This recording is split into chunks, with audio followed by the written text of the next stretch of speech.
All right, well, everyone, welcome. We're going to have a good one tonight because we got some video clips, some things that we're going to show about some of these tall grays. And what you're going to find out tonight in the show that, you know, just like us having wars in our country and all those stuff, that the grays, which there are many different ones, possibly had a war, or they was in war against each other. All about us, yes, all about us, the humans, Earth, Project Earth, and all of those things. So we're going to talk about that tonight. I got a bunch of clips that I'm going to show you. So, man, you're going to really enjoy what is happening when it gets down to this whole UFO thing and alien and grays and all the different species, right? You know, at first, you know, when you hear stories, you hear about the gray aliens and you're thinking, you know, they're the little kid aliens. Now you got tall grays, you got different color grays, and we've been talking about this even in the last one, but tonight we're going to focus on the Ebens, the extra biological entities, which are the bigger grays and everything else. And according to some of the things that we're going to listen to tonight, the bigger grays, the taller ones, actually were inferior to the smaller ones, and they really didn't like each other. And I'm like, what? You know, and they supposed to be this higher intelligence, right? You know, we talk about love and all of those things, but yet they actually have a problem with each other. So you want to blame us? You want to blame us for having problems with other people and different species and stuff? I don't know. But let's get into it. And so at the same time, let me give a shout out to those of you who are here already. And that's in the chat.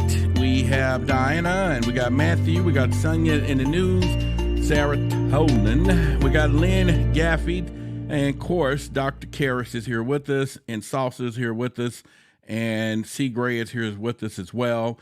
And like I said, we're going to really get some things popping, and it's going to be a great conversation already. And at this point, right now, if you want to support the show, it's up to you if you can. If not, get your membership as well, and just support us at our $2.99 level, right? We're talking 75 cents a week, maybe 9 cents, less than a dime a day or something, you know, if you can support the channel and everything else. So we're going to get right now into it. Let me definitely grab some information real quickly for you, and then we will get this show on the road.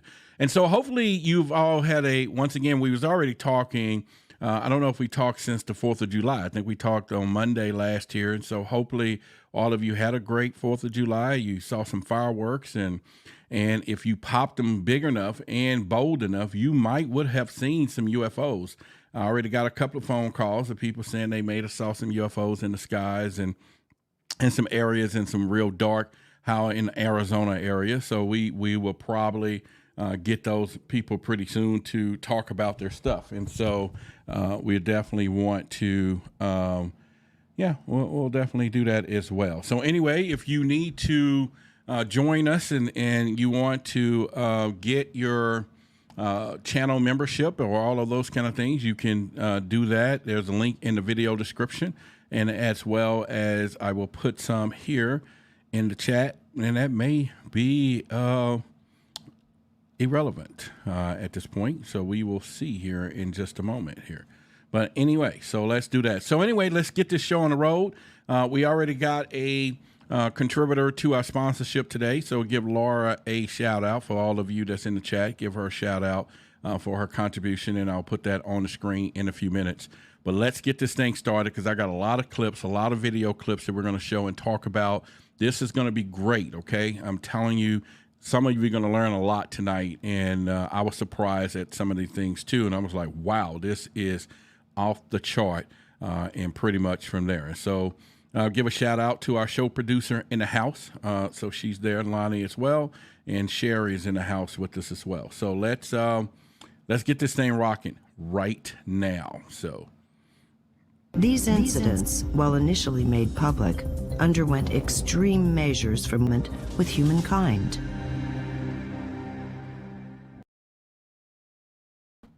All right, so we're going to talk about that and what these Ebens probably, again, have relationship to us. Now, that document she talked about, we're actually going to talk about that in tomorrow's show. I actually have a copy of a secure document that came out a while back that actually talks about these extraterrestrials and how they possibly could have been some of our creators. And we'll talk about that on tomorrow's show. And the references here, and this is here too. And I'm gonna try to set up a way where you can go to the website of Why the Big Secret tomorrow and maybe get a copy of this document if you don't have it. And I'm sure a lot of you don't have it, and you'll be able to watch it or read it, and you can see some of the things that we're gonna be talking about tomorrow.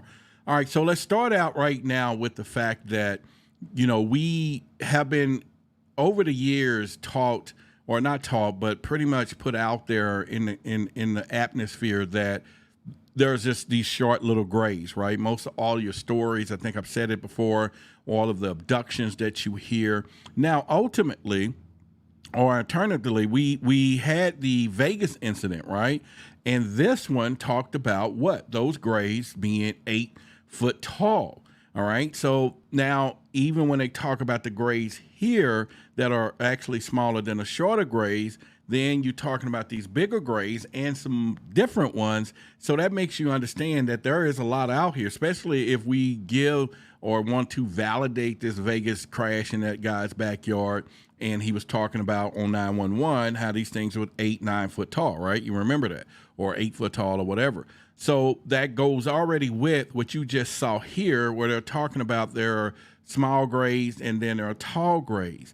Now, this has been going down for quite some time. And as we learned from last week's video or Monday's video, that they come in different colors and everything else. Now, what we didn't know is what we're going to be talking about today is there was possibly a war between the grays. And we were the prize. The humans were the prize at some point. And this is not the first time I've heard stuff like this. And this is not the first time we've talked about the Galactic Federation or who is the people that are watching over us. And then, of course, we're going to get into the Galactic Federation next week. But then the whole point about that is most people want to know, why don't they intervene in what's going on? And you'll be, you know, quite, I don't know, probably not surprised that they have some policy not to interfere with what happens here on the Earth, which in this turn now goes back to reptilians. It goes back to all these different other races that could be doing some things with us. And it's just, and it makes sense with what Paul Wallace said, Project Earth. And we're going to talk about that next week or the week after as well. I'm gathering some information on this being the planet. This is what we're doing, and I think it's something that we need to really look into. So now that we got that set up, why were they fighting over us? What was the deal? And we're going to cover that in a couple more clips. I got plenty of them to show you tonight. And if you get to a point where you are intrigued, there is a link in the video description here that you can go down and get a free trial from GAIA. Watch the full episode, okay? So you definitely will enjoy that. So let's play the setup clip here, and then let's talk about that. And then I got plenty more. I'm telling you, we got some good ones for you tonight that we're going to discuss, and I think it'll bring some light into what we're doing. Let's do this one. In 1947, there was a crash in New Mexico near Roswell. Involved 2 ET crafts. One crashed near Corona, New Mexico. A debris field was south of that, closer to Roswell. The second craft crashed in Horse Mesa, way out west of Magdalena, New Mexico, in the mountains, very remote area. Wasn't found until 1949. The 1947 crash was found by a rancher and an archaeological team.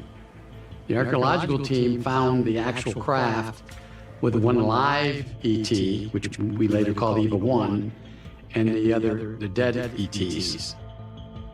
The debris field south of there was found by another man, and that debris field was considered the antenna section of the Eben craft. The craft was transported eventually onto Wright-Patterson Air Force Base and on Area 51. The ET was transported to Kirtland Field in Albuquerque, New Mexico, and then later to Los Alamos, because Los Alamos was the only place that had a very secure facility that they could house something like an extraterrestrial. I know about this because I was actually briefed in an official briefing in 1979 at Kirtland Air Force Base. I read it, I saw the film, I was briefed by an Air Force colonel. We were briefed in a special access program. So I know what I'm saying is factual. And I follow that up by saying that I had other contacts who have been involved in that incident and can verify the same biological entities were in both. So we know that there was the same ET grace. Is it possible that the Ebens have been visiting Earth prior to that? Sure, absolutely. I'm only telling you what I know and what I had access to.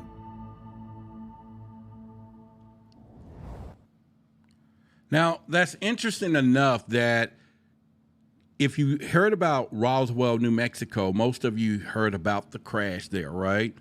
And I remember doing a TV show that I did most recently, not recently, but last year. It was called the Roswell Alien Anniversary of 75. So it was a year ago. It's on Fox Tubi right now. And when we was filming a show, they had a lot of experts there on set, and the whole conversation was about Roswell because it was his anniversary. And the producers of the show began to get a little conflict because they wasn't really prepared, the producers, that there was possibly 2 crashes in Roswell. Now, most of us heard about that, but they didn't have it in their notes, and it caused a problem because I remember sitting down with the producer, and he was like, we don't know what we're going to do. Some people saying it's 2, some people saying it's 1. So now they have this issue on production between the truth of what happened in Roswell. And now as you hear about what he's talking about, he verified that there was 2 crashes, and the fact that they had an alien body, and the fact that they call them Ebens. Now, reason why they did this is because the document we're going to talk about tomorrow, which is a highly classified document at one point in time that was leaked, which SOM1 actually has a little bit of everything in here about, the Ebens, right? And actually some things about, hey, was there a crash, and could they have possibly been intervening with our DNA? And we're talking about this. So we're going to talk about that tomorrow night. But as you see here, he said it was 2 crashes. They even recovered one alive. And at this point, they already thought that they had been visiting us quite some time. So that's contrary to what we've heard in the past, where you get down with Roswell, New Mexico was the first time we had flying saucers.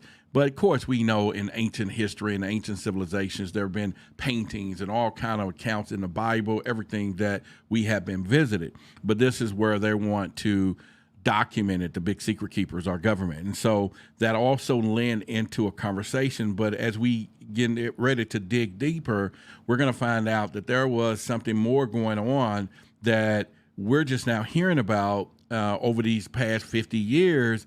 But then they don't talk about it in the public. Why not? Why not tell us some of the truths is what's happening? And I mentioned it before, we got all this disclosure. We got all of this stuff that's coming out right now. We don't see these people as whistleblowers, and they have the facts, they have the receipts, they've been there, they've seen these things. Why are they not considered a whistleblower or should be part of the circuit of what's happening? That I don't know. It's one of those questions we would answer within ourselves. Now, as far as Sonia said, there was a crash in 1945 in New Mexico, according to Jack Valet, his book, Trinity, The Best Kept Secret. Okay, so there you go. We have it again that there is a possibility of some other things happening there as well. All right, so let's get another clip here, and let's get some more stuff going so we can crank this thing up, because I think, again, it's going to be really interesting right about now. So let's go. Tactical advisor to the German government on extraterrestrial involvement on Earth, Tim shares his unique perspective about the Ebens and their connection to the Greys. The Ebens are a different species that also features grayish skin. Those 2 species come from a relative star system around Orion, and they used to be at war with each other. They also seem to genetically be related. So they are kind of relatives that don't necessarily like each other, so to speak. One theory was the 1947 crashes on US soil might very well be provoked by the Greys. Because at that time, in the 1940s, Ebens and Greys have been at war, and people are reporting different grayish figures. But I assume that we are speaking about two different species that have crashed, and that might very well be the Ebens in the 1947 crashes, and probably also the Greys in some other crashes.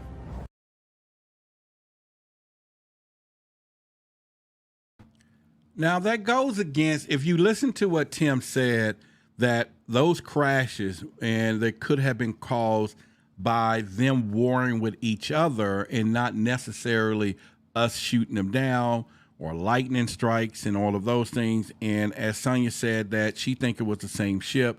It was supposedly hit the ground by Mac. Let's put it up here.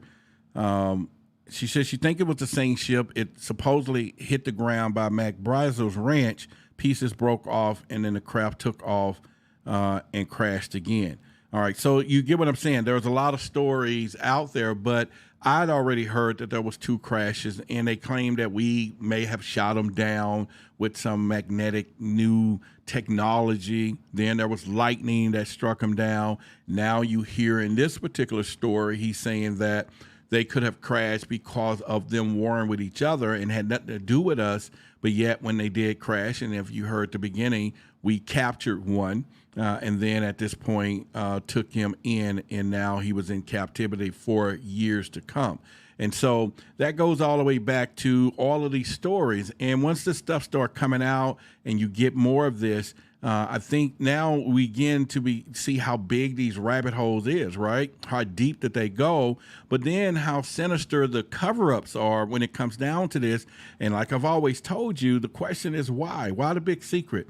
If they do have the proof and most of these people know about it, there is a bigger reason to what and why this is a big secret. And I think some of this stuff we will play in the video here a little later in the show, but there is something more bigger, sinister, I think at some point.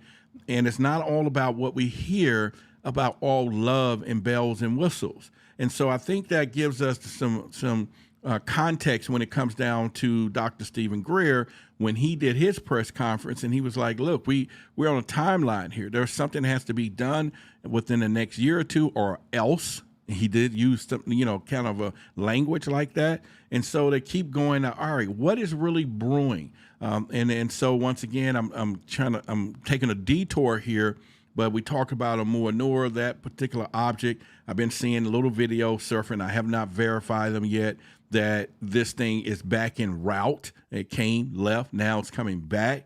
And so, and we get so many conspiracies and rumors out there that it's unreal. But at the end of the day, we have to start asking ourselves, if these things are coming more and more open to the public, I should say, and we're starting to get a little better and better receipts, and you start going back to some of the stories that we've heard 4 and 5 years ago, and now you start putting this disclosure,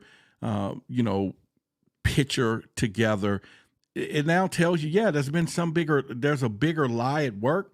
And not that we should be curious or intrigued about why, why this happened over here or what happened over there. We now, I think, truth seekers, it's time to start focusing on why the big secret, right? Because now when you're hearing these stories, it let us know. So let's play another clip that we're going to get into, and let me remove a couple of these here from the studio, and then we will go into a few more here. So this is going to get interesting, like I said, as we delve deeper down to what we're talking about here. And let's kind of see what Sarah here is talking about here. Okay. Told from clients under hypnosis is that. So what I've been told from clients under hypnosis is that there was a war going on between the regular Greys and the Ebens. And that was because the Greys are very particular when it comes to their hierarchy. Now, the Ebens are a type of Grey. They're just more physically focused, unlike the Greys that use avatar bodies. The regular Greys feel as if the Ebens are inferior to them. There was a war going on for quite some time until both groups realized they needed to agree to disagree because Earth's evolution is more important at this time. So that makes you wonder, just for, you know, what she's saying, and I'll play that again because I really think it's something we should discuss, is there was a war and they came together, and the reason she said was do what? Because Earth's evolution was more important, as though there's a agenda for Earth, okay?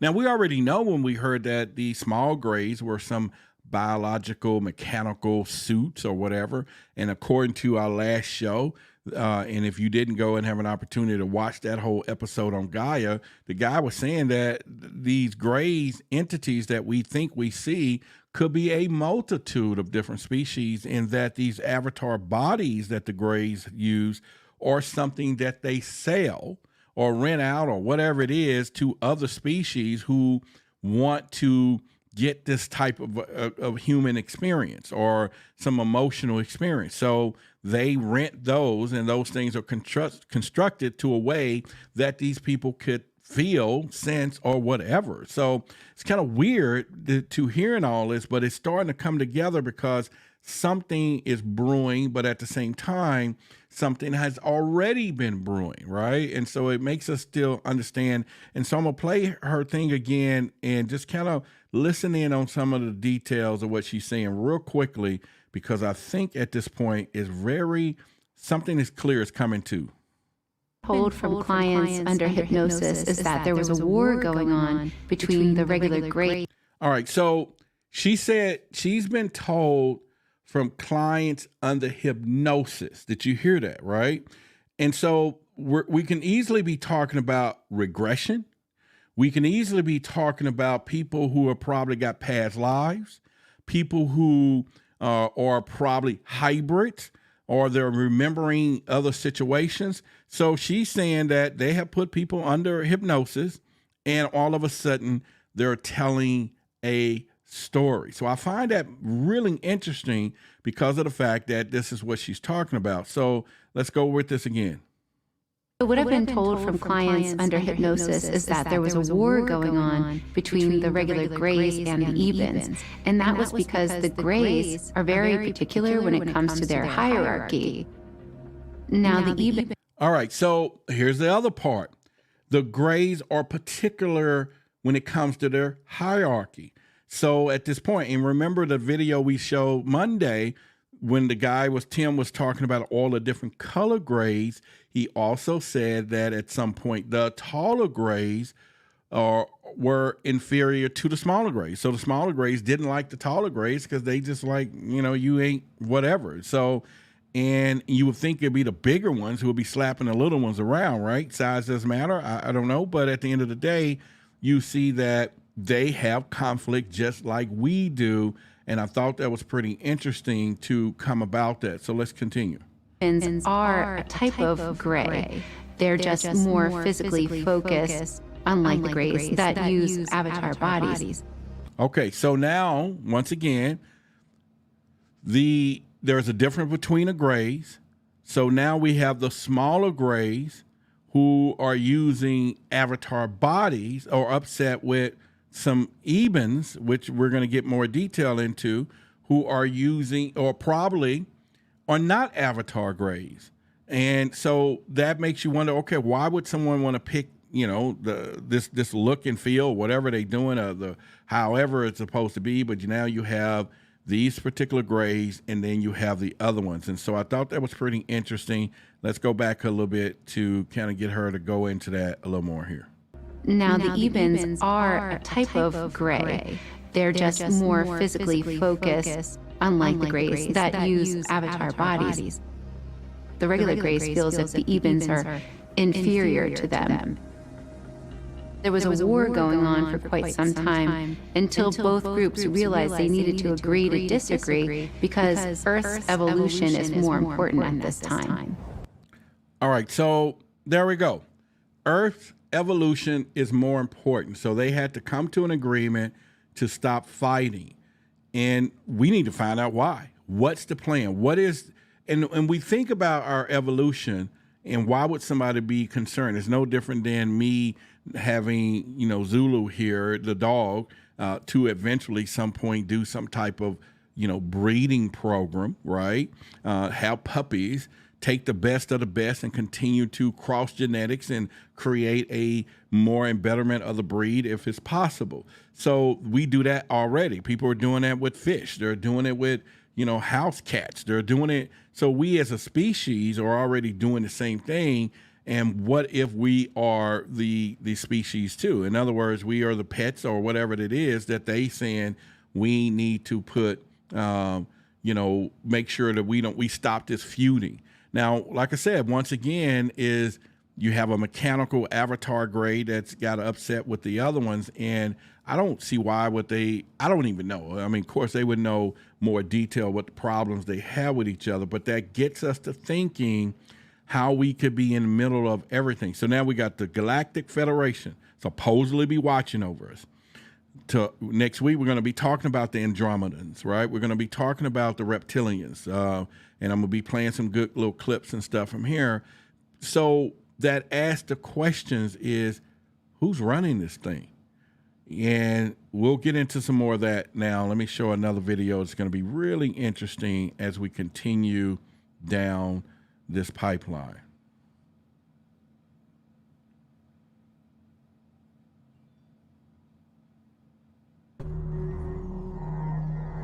EBA-1, who was kept in captivity in a deep underground base, was examined by the military's top experts.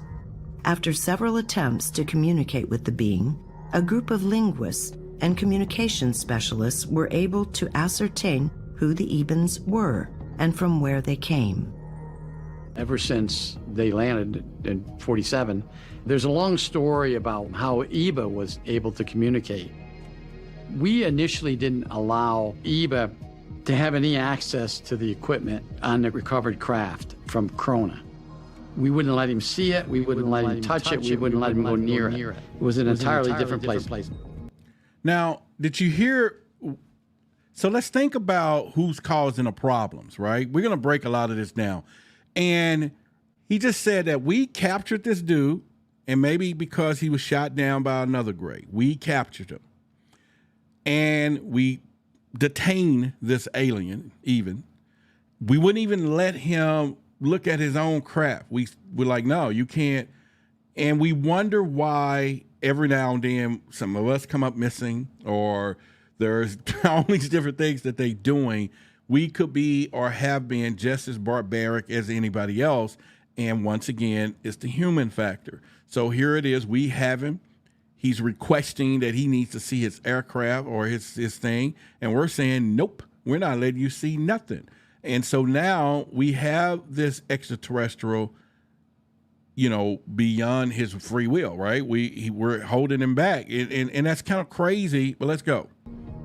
We did have what was later determined to be the energy device and another device which we later determined to be the communications device. We did have that at Los Alamos because they were studying it. Los Alamos scientists thought the plexiglass-looking thing was just a window. They didn't realize it was an energy device. The other contraption, which was very strange in appearance, I only saw a diagram of it. I didn't ever see the real thing. It was an oblong-shaped block of something that had different appendagers, and they thought at first that that might have been some sort of an energy device, but they could never get it to activate. But turned out that was a communications device. The plexiglass area, or the crystal rectangle they call it, was the energy device. And eventually somebody decided, let's bring these into him and let him look at it. Then he explained to the handler, this was a communications device. Somehow he started trying to communicate with his planet, sending signals. I think back then they were figuring that he was sending these signals to Zeta Reticuli, which is 38 light years away. But he wasn't sending them to another planet. He was sending to this closest spaceship. Closest. All right. So y'all get what he just said? This E.T., when he finally got a hold to this thing, his equipment, and you got to remember that he's already been in captivity for quite some time. When they finally reunited him with the equipment and he pointed out to them, this is what this is. Not only he told them, but he decided, I'm going to prove it to you, and I'm going to call some ships. I need to call for backup, And they didn't come from all the movies that we've seen where, some signal come from and they done send it into galaxy. These ships was already here. Maybe they was cloaked, maybe they was whatever, but they was already here. You hear what he said? Let me play that again. He communicated with ships that was already here. I think back then they were figuring that he was sending these signals to Zeta Reticuli, which is 38 light years away. But he wasn't sending them to another planet. He was sending them to this closest spaceship, closest Eben craft. So eventually the signals came in, and they made some sort of an arrangement. And before Eva died, he showed us how to use the communications device. So when Eva died, I believe it was November 1952, we were able to continue sending signals on this communications device out to space. All right, so y'all get where we're going with this, right? Now this is back in the 60s and 70s, that we had a ship, Eben. He crashed because he supposedly was in a war with someone else, and now he became our prisoner of war, and we wasn't even in the war, okay? We now hold him, yes, almost like this is where Hollywood comes into play. Yeah, you're saying that, Body Electric, where E.T. phoned home. See, Hollywood was always connected to a lot of the stories that they heard behind the scenes. So why not? E.T. phoned home. What could be a remnants of that story and just made into this playful type situation, but we captured him. E.T. phoned home. That's all he wanted to do. I'm not saying that's so closely related, but the whole point I'm saying is it could possibly, they could took bits and pieces of and made a movie out of a compelling story. But what you also heard is that he's saying that we held him, we kept him away from those. We didn't even know what the stuff was. And all of a sudden we got to come to a point, okay, man, if you tell us what it is, we will bring it to you. And then unfortunately he brought it. And then of course they saying he died not until after they, made some arrangements. Now, what could that be? What could that have been? Could that have been selling us out? Could that have been where now you can then conduct your test on us? And now we got all these abductions that's high, or now you need to give us technology instead.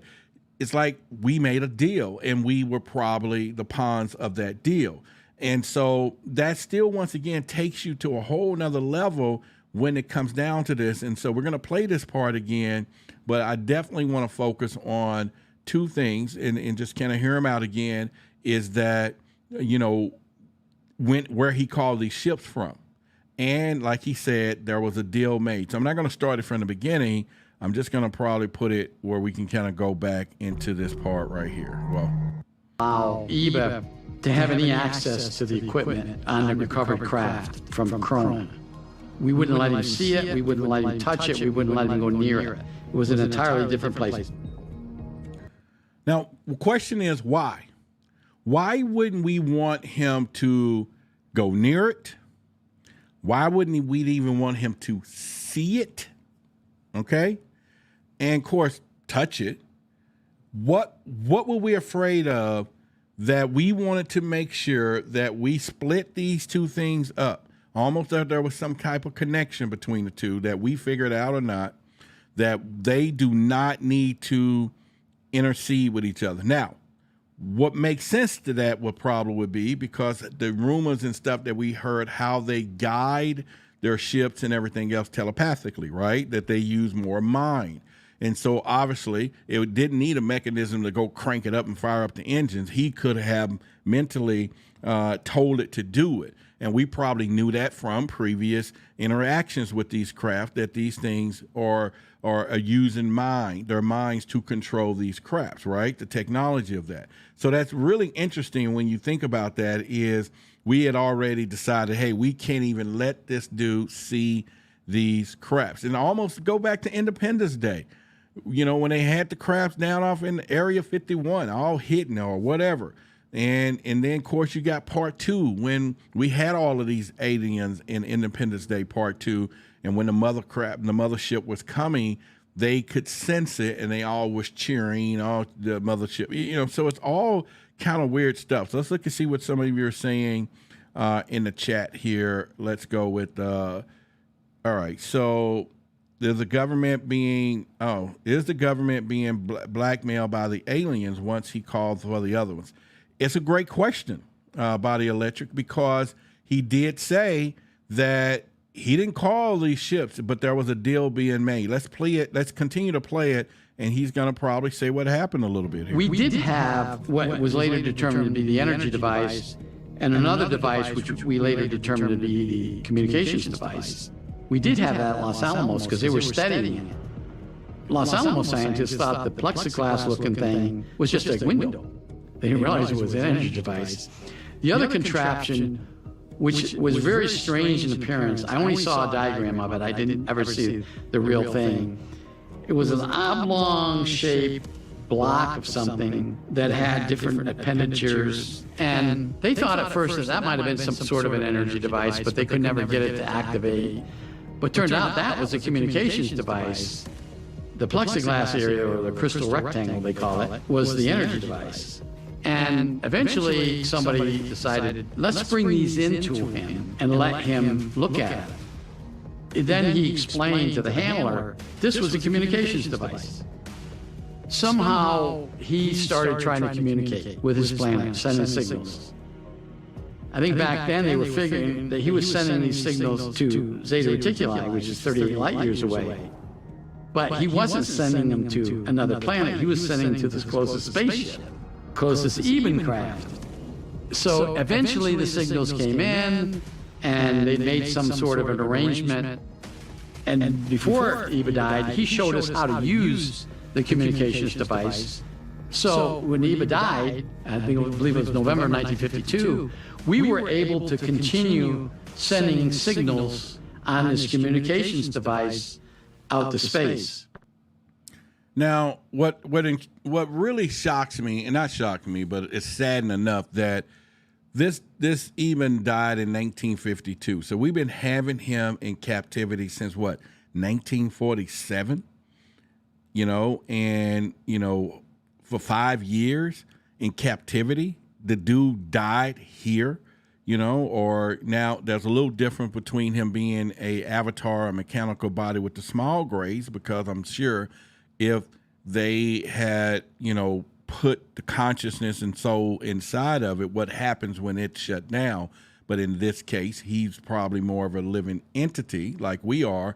And so therefore, there was a whole different ball game from there. And so I'm thinking, all right, that's really something to really think about, because what really happened to him. All right, so got a couple of messages we're going to do here and give a shout out to a few things so we can do. One of our, got some things I'll show y'all real quick. We have one of our people that are sponsoring us and each month with us is Celeste Criddle. And Celeste has a couple of books. I'll be kind of showing you guys some of her things as they come up, but let me just kind of hold them up first for you, and then I'll tell you all about them real quickly and how you can support her who's supporting us, and what's a little bit about it as well. All these are journals, different journals, spiritual journey there. You have the things note there. And then of course, this one here is Flawless.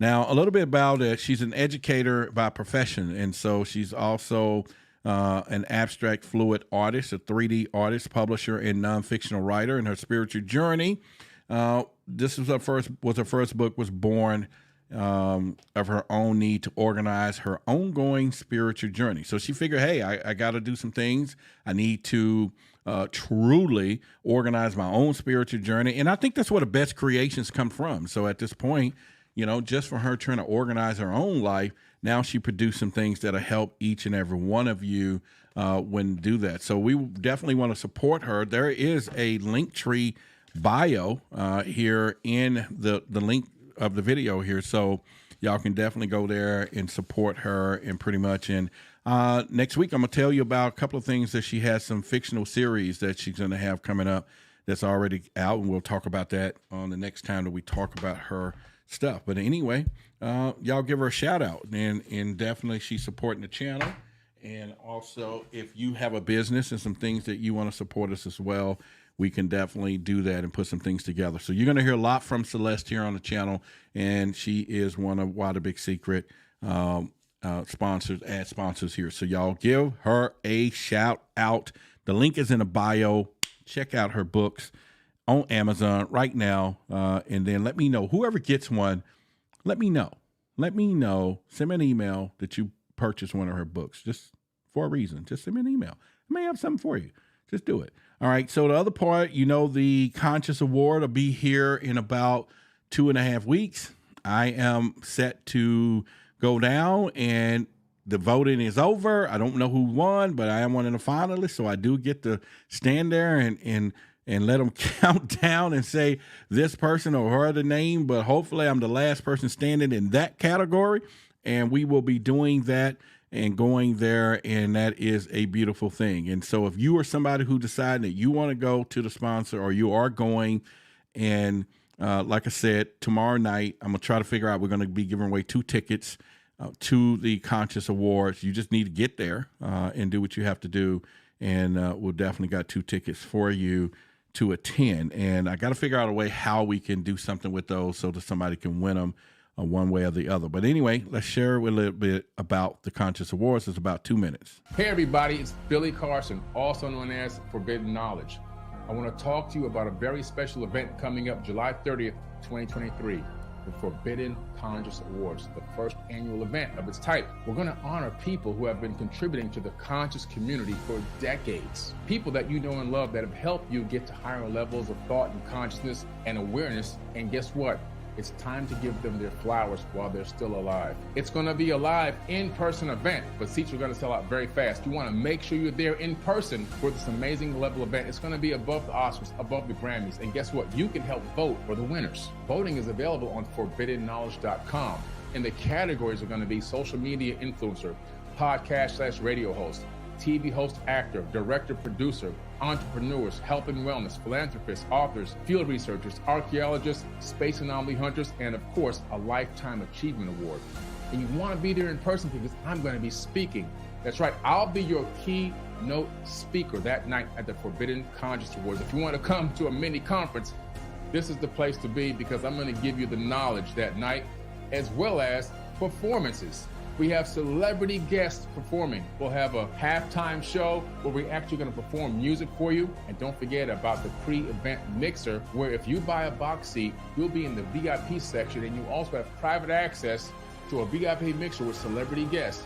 Shake hands, break bread, network, and then walk the red carpet with us and take amazing photos. It's going to be a night to remember. You don't want to forget this. And you help vote by going to forbiddenknowledge.com. Go to the Conscious Awards link. You can text in a vote for who you want for any category, as well as if you're out of the country, you can use the web form ballot to still vote for anyone you think is worthy of being honored that night.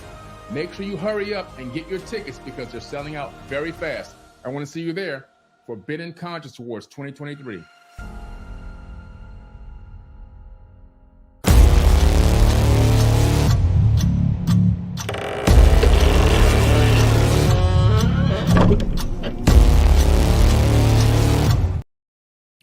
All right, so we're going to get into the second half of what we're talking about tonight, and hopefully it's just getting started. We got some more good video clips that we're going to be talking about what's going on with these grays.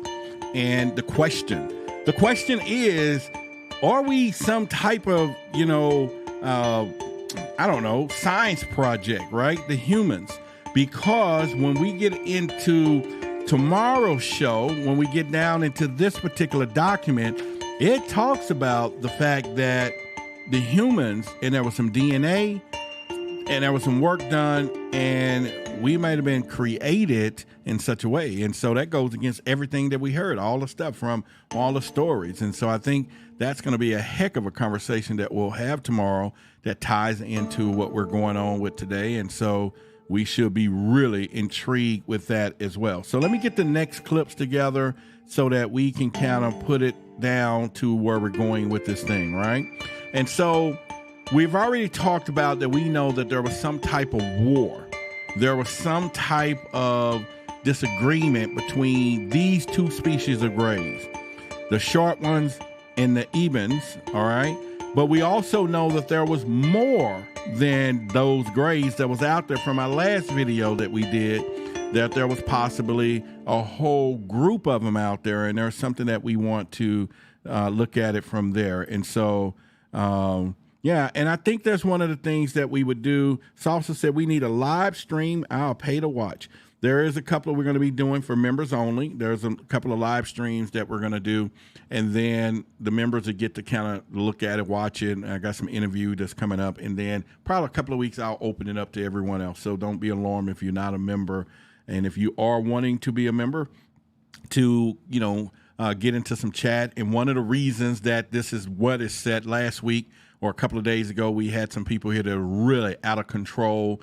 And if the moderators are busy or if everybody can't catch what is going on, at least at this point for $3, if you want to pay me a compliment in a negative way, at least, hey, if you're going to pay to do that, and $3 is not much, right? At some point, but it could be.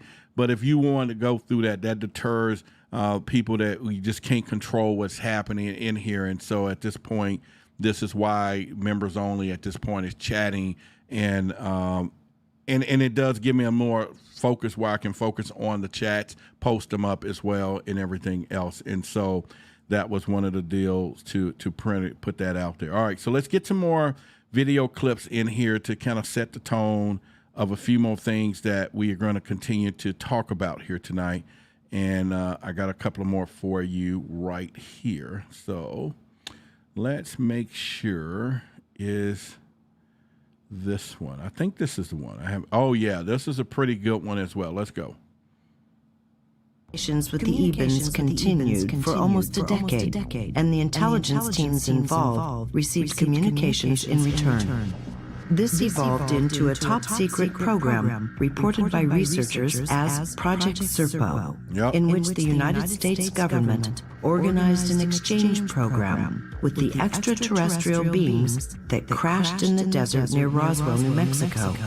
While the exact number of participants has never been agreed upon by researchers, the report suggests that anywhere between 3 to 12 specially trained military personnel traveled to a planet in the Zeta Reticuli star system called Serpo, over 39 light-years away, in an exchange program between humans and the Ebens. We were getting messages back within hours. So it was determined by our scientists that these messages weren't coming from Zeta Reticuli 38 light-years away. They were coming a lot closer, and they were pinpointing that they were probably out near Neptune or maybe Jupiter.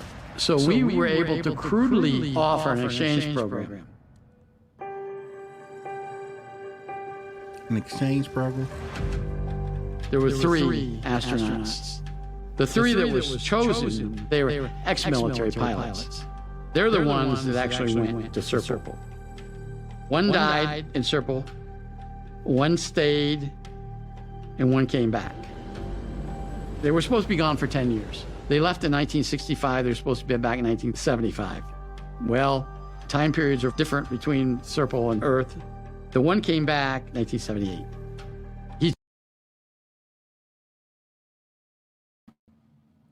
All right, so if you heard that, now you're talking about, this is back in the 70s, the 60s, right? And one of the things that you want to think about is we were already space traveling. So this can go back to maybe talk about some of the things on Mars that people were talking about, because there have been these super soldiers. Remember, there was a guy that he was part of one of these programs, said he was one of the super soldiers living on Mars. Nobody really believed him, and now here it is that we pretty much from there. Okay, so there was a feedback from the double screen. All right, so echo was gone when I took myself off of it, right? Yeah, I think what happens is it's hearing here, and we'll play it, and I'll make sure I'll keep the double screen off in the future here. So, but what did we hear? What we heard was that, and then I'll make sure I mute the mic too. So what we heard was that they were still continue communicating, okay? Our government was still sending out message to a point where we said, hey, let's do an exchange program. Now, I have no clue, except for what they said, why would a more advanced race or civilization want to create an exchange program with a lesser, civilization like ours? What benefit outside of them saying we need permission for us to do whatever we want to do to humans or whatever, but we're allow you to go to space and, and do some things. And so I'm going to play that again, but I think that's kind of weird how this continued, like you said. So now Eben died, remember? And so we now had his device.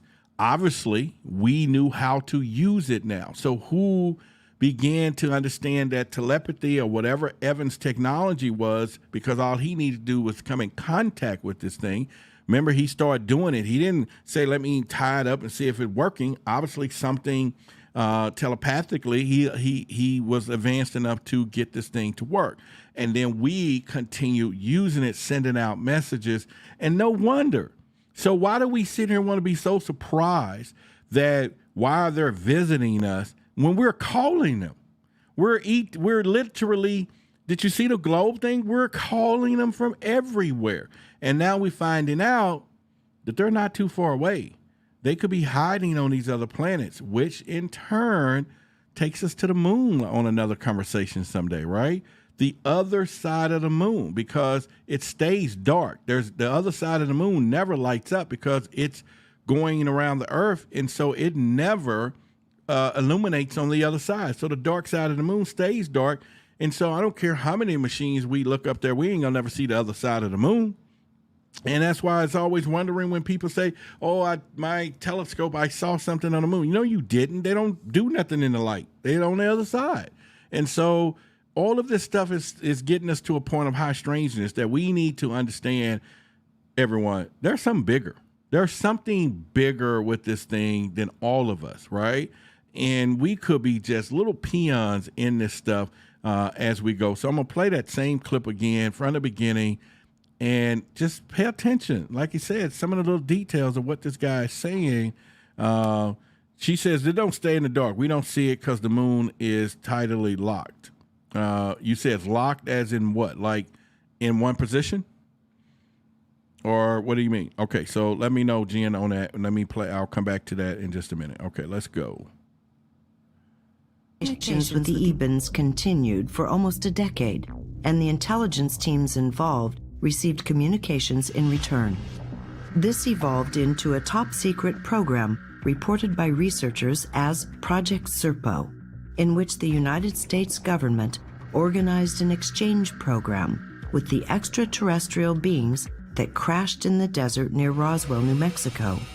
While the exact number of participants has never been agreed upon by researchers, the report suggests that anywhere between 3 to 12 specially trained military personnel traveled to a planet in the Zeta Reticuli star system called Serpo, over 39 light years away, in an exchange program between humans and the Ebens. We were getting messages back within hours.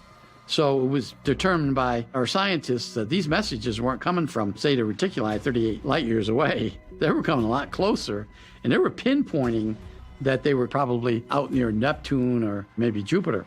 So we were able to crudely offer an exchange program.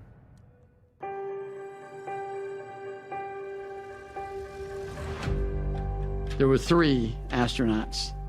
The 3 that was chosen, they were ex-military pilots. They're the ones that actually went to Serpo. 1 died in Serpo, 1 stayed and one came back. They were supposed to be gone for 10 years. They left in 1965. They were supposed to be back in 1975. Well, time periods are different between Serpent and Earth. The one came back 1978. All right, so now there was more to that story. One of them stayed behind because he fell in love, or I don't know, decided to stay there with the woman even, okay, galactic love, right? And that's kind of weird, but one stayed back. I mean, that's the story of stories, right? We saw that in Stargate. One of the guys decided to stay back, the other ones went back.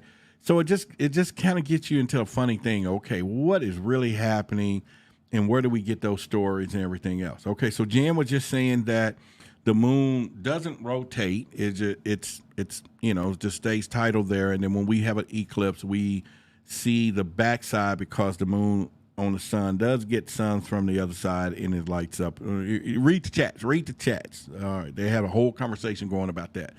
So I stand corrected. That's fine. That's it. But yeah, you're talking about galactic love. One of the guys, I mean, why would you do that? Okay, I want to stay here, and but all right, I grew up in the Captain Kirk area, so that lets you know my age, his era, and in Captain Kirk, if you watch Star Trek, hit everything. I mean, everything, no matter what it looked like, green, blue, he was doing it up, and he kissed them all. And I was growing up in that time. It's like, what? And so to even hear the story that one of the guys died, the 3 soldiers that went, one came back because the timeline was a little different, and then the other one stayed there because he wanted to stay behind. And I just left that part out of the clip. I'm like, well, okay, what? Wow, but it's one of those things that, again, we talk about this in pretty much. All right, so let's continue with a couple more things. Sonya talking about love is love.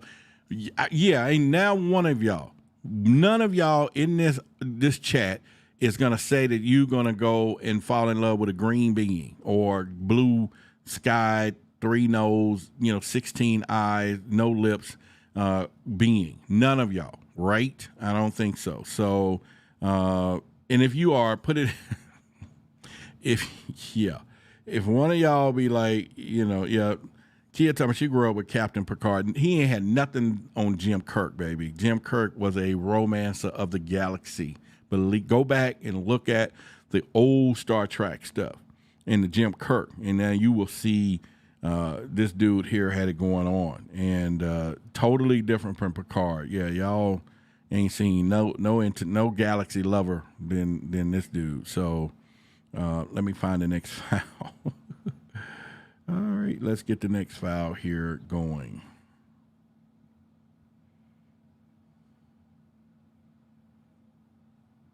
How can the government come out and say, you know what, we've been lying to you for 70 years.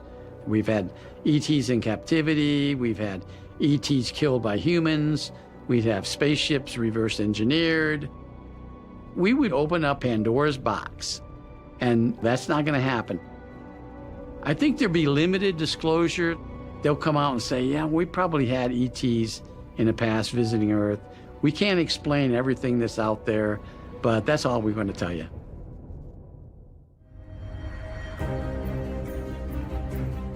Whether extraterrestrial biological entities have been visiting us for thousands of years, as some experts suggest, or we've only had contact with them since the UFO crashes of New Mexico from the 1940s, evidence of their existence can no longer be denied. But the question before us remains: are the Ebens here to help humanity evolve? Or is there some other agenda? Either way, how will an open disclosure affect humankind as we look to the future, only to realize the Ebens and all the other species of the galactic family are looking back?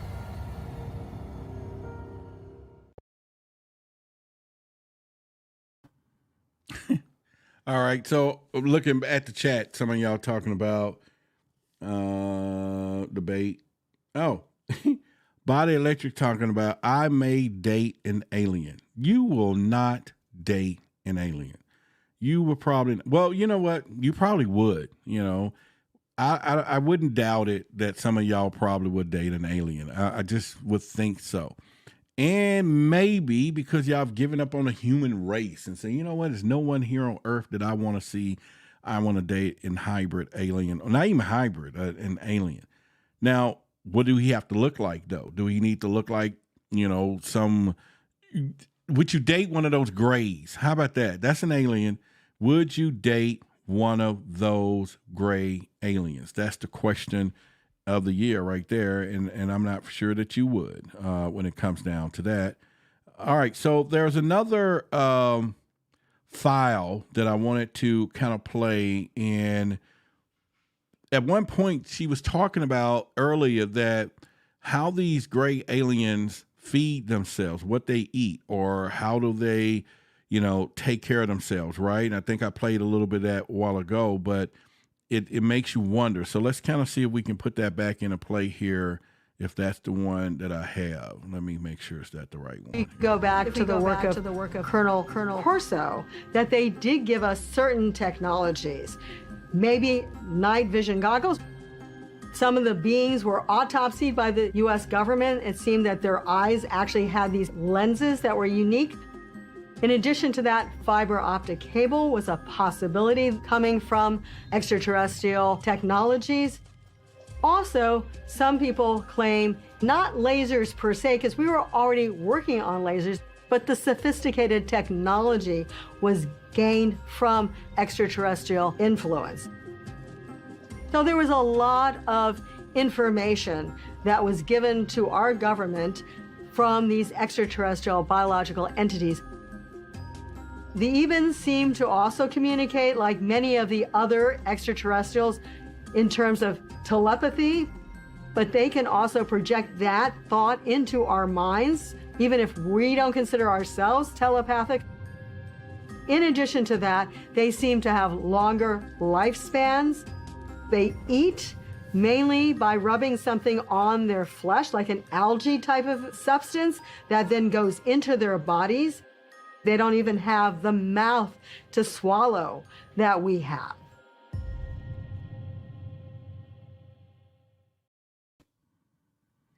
All right. So for you women that are talking about your data alien, did you hear that last part?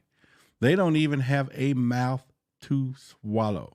So you're going to be missing a lot of things, okay, dating an alien. So maybe you'll get, okay, I get it. Maybe you'll have some mind sex, you know, and you don't have to do no physical contact. They can just, and that's probably the best for some of y'all anyway. Y'all probably, you know what, that's probably the whole selling point. You ain't got to touch me. I ain't got to touch you. Just and in the mind, and some of y'all will get down with that in a heartbeat. That's it. I bet you if that's what those grays and those aliens offer some of you ladies, and probably men too, because, you know, I don't know. Maybe that's the future of non-contact, right? You know, because we would think it's a full contact sport, but maybe not. I don't know. I seen some of y'all in here say, oh, perfect date. Oh my God, what's going on? Y'all talking about perfect date, no touch. Somebody else said I'll date a Vulcan. Someone else says that they probably would date an alien. Salsa said he would. Pawpaw said a mermaid would be cool to hang out with, or to, you know, to float around with. Some fishtail. You want that kind of tail? Okay, get you some fishtail, baby. Get you some fishtail. It doesn't matter. Tail is tail. Okay, get you some fishtail. All right, let us know how that work out for you. And Sonia says she'll be considered dating an alien long as he is a tall white alien or whatever. What do you say? Nordic or tall white? Okay, there we go. All right, y'all still got the restrictions there. No problem. But I mean, you know, regardless, I'm not doing it, so I don't care. Talking about it probably dies because it didn't have the proper food source.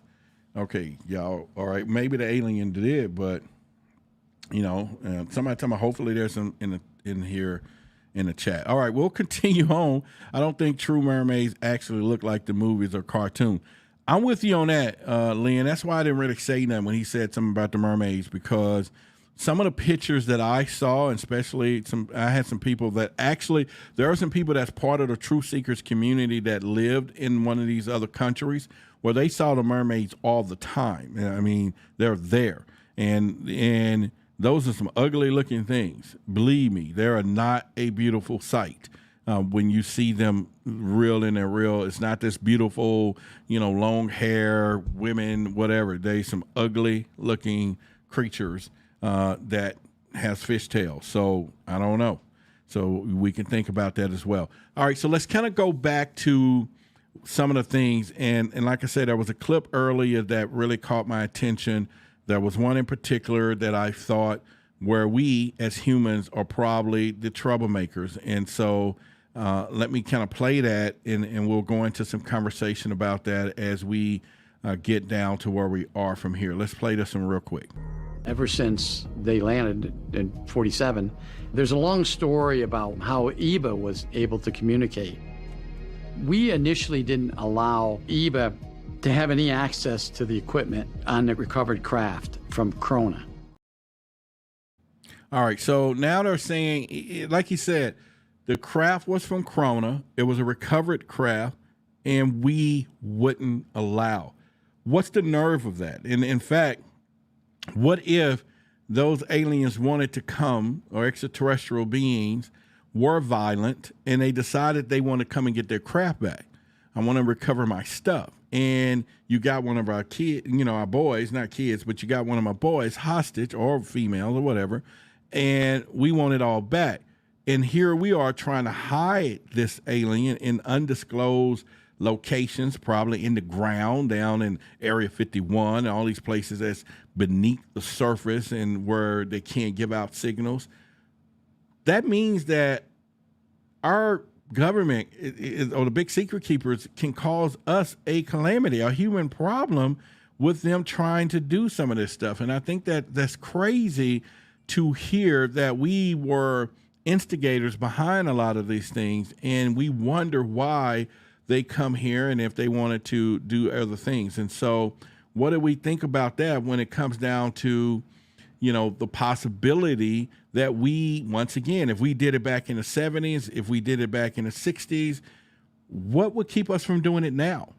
Now that's tied into the future or present day, where you have David Grush and all of those people saying that we have recovered plenty of spacecraft, some intact and not.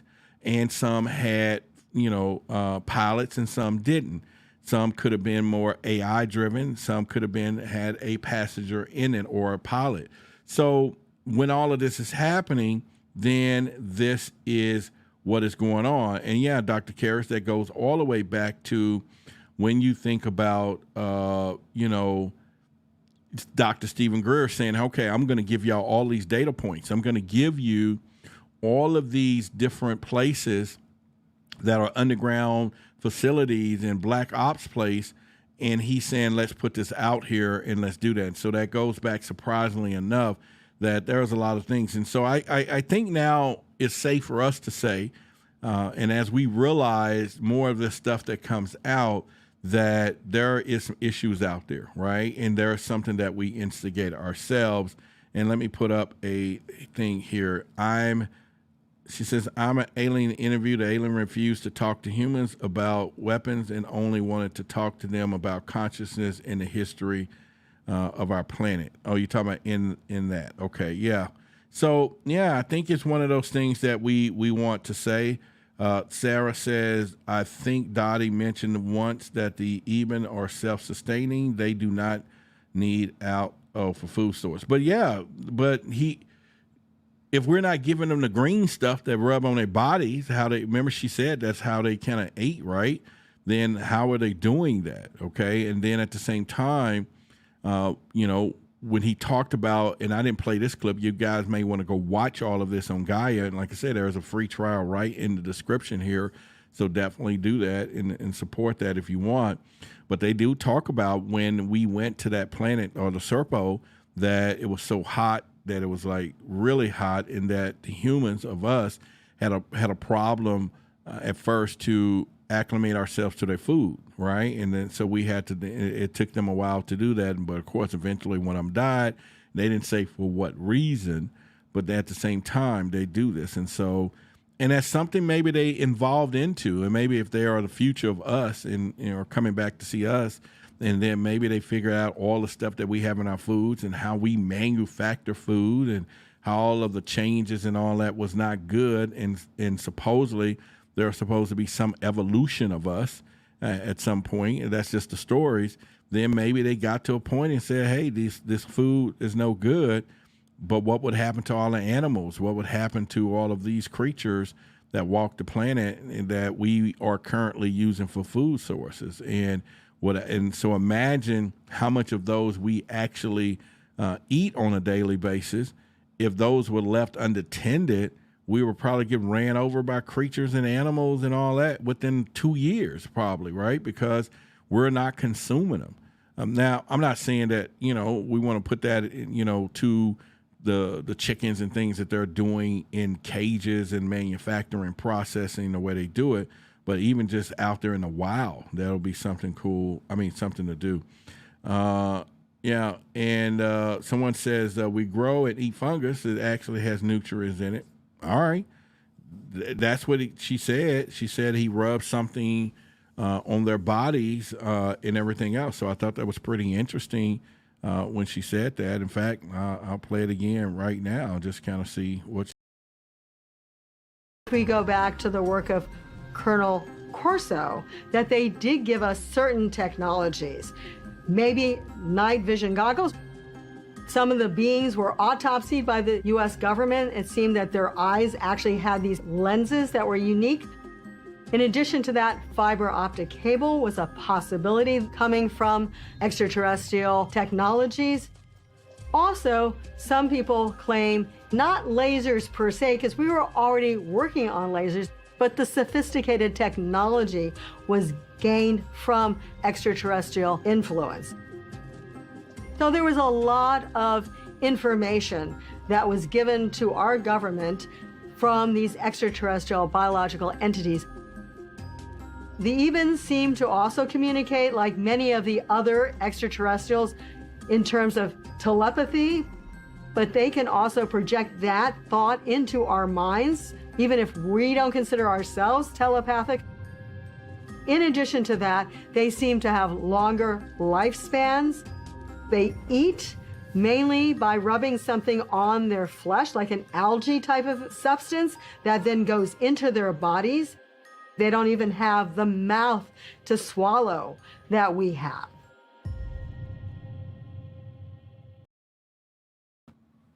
Man, that is kind of, like she said, just get some. And that was another story that I took the video clip and I didn't play it, but they were saying that some of the Greys manufacture their own food in their own bodies.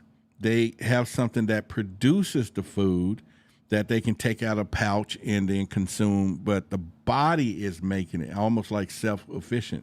One thing's for certain, no matter how the technology has advanced, then you're talking about the mechanical Greys, the little bitty ones, and so nobody's talked about them having food or energy or anything, not energy, but consuming any type of food or nutrients. And obviously they're avatars in biological suits. So maybe they figured out we don't need to use food. And now these other Greys are saying, hey, we're going to eat it, but we're not going to do any McDonald's. We're not going to do any KFC or home cooked meals. And let's just get some green algae.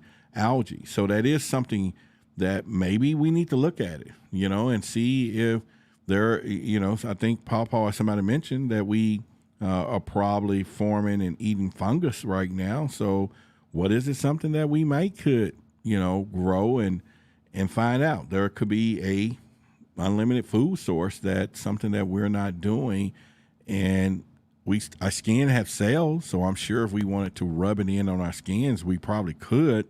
So there'll be a lot of things that we could decide if that's what we want to do. So I don't know. I think it's something for us to think about when it comes down to this, but I'm sure at some point, the idea of it and what I was trying to point out tonight is not only the past, the present, and the future of what's going on with these aliens. How do we tie all of that into disclosure?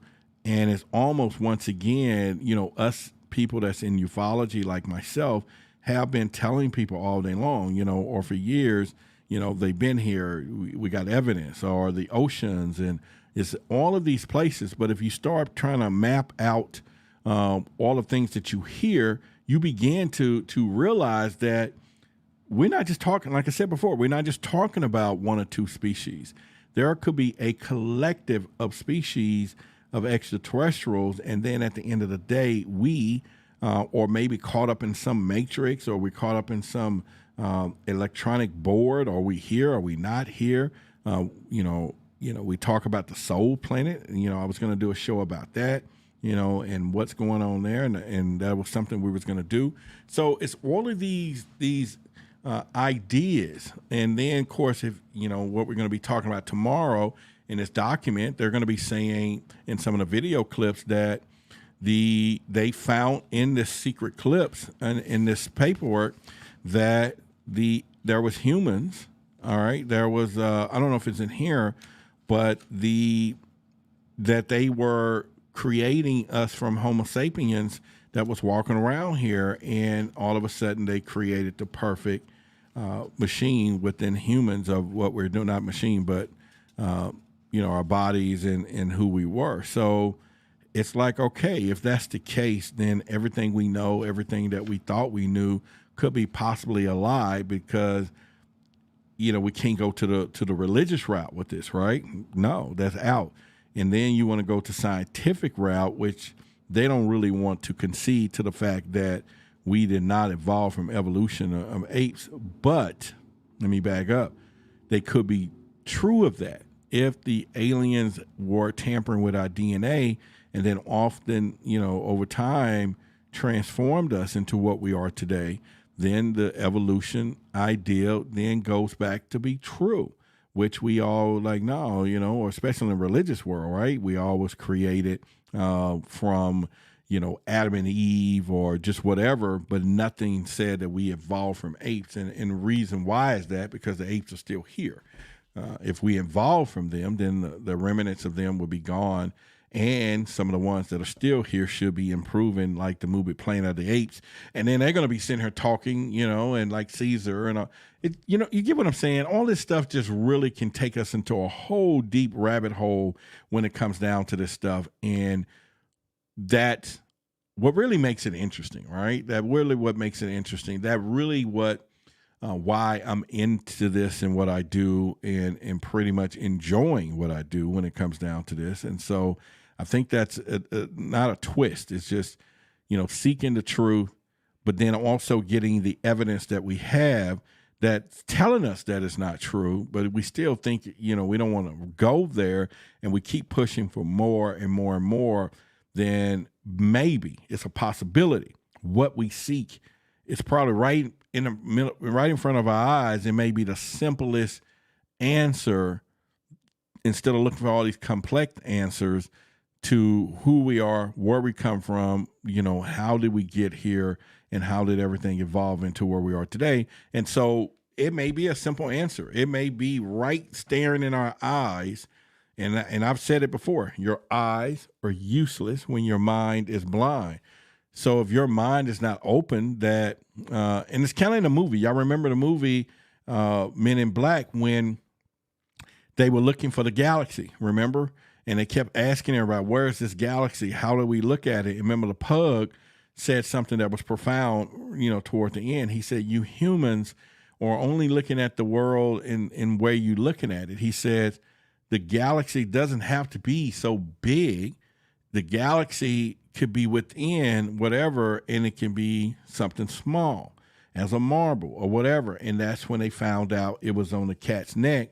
And when you looked into it, you saw a whole new galaxy. But sitting out here in front of us, it was just a little marble. So all those things, like, okay, that's cool. We have to look at that. Sonia says religious establishment don't want to hear any of that talk. No, probably not. And I think that's one of those things that we have to look at it and say, Those are some things that, are forbidden knowledge, right? Or the fact that why it's the big secret and they're not going to do that. Violet Electra said, we're mostly bacteria and parasites. Mushrooms are amazing, but not a plant or an animal. All right. So I don't know. What is a mushroom? We'll get into that. Papa said we're just ground dwellers to a species. Okay. And Dr. Kara says, Roderick, you may have covered this last couple of days, but did you see the TikTok of the woman getting off the plane because she saw some type of shape-shifting? Let's talk about that. I don't know how many of y'all saw that, but yes, I saw it. And it was supposed to happen here in Dallas-Fort Worth. And the woman, they were about to leave. The plane was about to depart. She got off the plane and started walking toward the front of the plane. And at this point, somebody had their phone out, watching her talk and all those things. And she turned around. She said, listen to everybody on this plane. She says, I don't care. I don't care what y'all say and blah, blah, blah. She said, and then she kind of caught herself for a minute. And then she said, but that MF back there, that right there ain't real. That person or whatever is not real. And she was like serious as a bell. She said, I'm getting off this plane. And if y'all all want to die, that's your own fault. But that MF ain't real. And I was like, and what was so bad about it was this. When she said that ain't real, you would see the heads of all the people because the guy had his phone. And you would see everybody in the plane turn and look back like, who the hell is she talking about? We need to see. And then she walks off. Then you hear one guy to my bye, whatever. I would have got off the plane. I probably would have got off the plane. I'm not lying. Because I'm in this high strangeness, she said some stuff that, all y'all can die if y'all want to, but that right there, and I don't know what she saw. She could have saw a shapeshifter, but whatever it was, she said that was not real. Yeah. Let me see if I can find it on YouTube and then play it here in the live stream. Y'all give me a second here, and maybe we can find it. Lady got off plane. Let me just, somebody's typing that. And, okay, yeah, I got it. It is a minute. Let me see if I can play it, share my screen, and then I will play it. So let's see if we can do that. Share screen.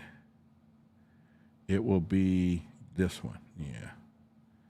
All right. So let's do it. I'm going to play it for y'all. But I am telling you right now, that motherfucker back there is not real. Say whatever you want. I'm telling you, I'm getting the off, and there's a reason why I'm getting the off, and everyone can either believe it or they cannot believe it. I don't give two but I am telling you right now, that motherfucker back there is not real. And you can sit on this plane and you can die with them or not. I'm not going to. Bye. And there's a reason why I'm getting the off, and everyone can either believe it or they cannot believe it. I don't give two but I am telling you right now, that motherfucker back there is not real. And you can sit on this plane and you can die with them or not. Now, I'm not going to. Now look. I'm telling you right now. Hang on. Let me stop it. Back there is not real. Say whatever you want. I'm telling you, I'm getting the. All right, there we go. All right, so I don't know. Let me tell you something. First thing you would ask, are you high? Right? You would probably ask the question, was she high? Right? That would probably be the next question. The next part of that would be, is it somebody you came on a plane with, and maybe y'all just finished hooking up, and he was part reptilian, and like some of y'all want to see, he probably was, had a butterfly thing or whatever. I don't know. But the way she's saying it is something could have shapeshift, and she believes she saw something scary, and she got off the plane. I would have probably let everybody know I'm a UFO investigator, high strangeness. I would have told everybody I'm Roderick Martin. This is what I do. I would have got my bag and said, look, I'm just going to go and talk to her because I investigate. Y'all just stay here. Go ahead, fly without me. Go ahead. But let me get my bag. And I'm not coming back, but I'll let y'all know what happened and what she said because I got to do my job. And I would have got off the plane. I probably got off the freaking plane because that was not just a spectacle. That was something very, very serious that she says, I'm telling you, that is not real. And so I don't know. Okay, yeah, okay, y'all gonna debunk it. And yeah, that's fine. I believe she saw something. And Kia saying her words were slurred, and hate to say it because she could have been got into a situation. I mean, I don't know if she would. Okay, so are y'all saying she's drunk? Who put it in chat if y'all say she's drunk? And let's go from there. Let's see what y'all talking about. Girl from the Bay says, apparently people saw her drinking a lot before the flight, though she would take. Okay, with a grain of salt, though. All right, we'll go with that. We can go with that. Summer says, I started staring at the guy intensely trying to see if he could understand telepathically. I don't know. I've never been on a plane. Pawpaw says she's scared and truly believes she saw something. I know, right? So that'd be something that I would have been like trying to figure out. Sonia says she might have seen something. I want to know who or what she's talking about. We need to locate her. I don't care. We need to, as a collective, find her. And if she's sober, ask her. And hopefully she's going to hold her water a little bit. But if she's sober, then, yeah. Somebody else told me I want to see the guy. I know, right? I don't know about that.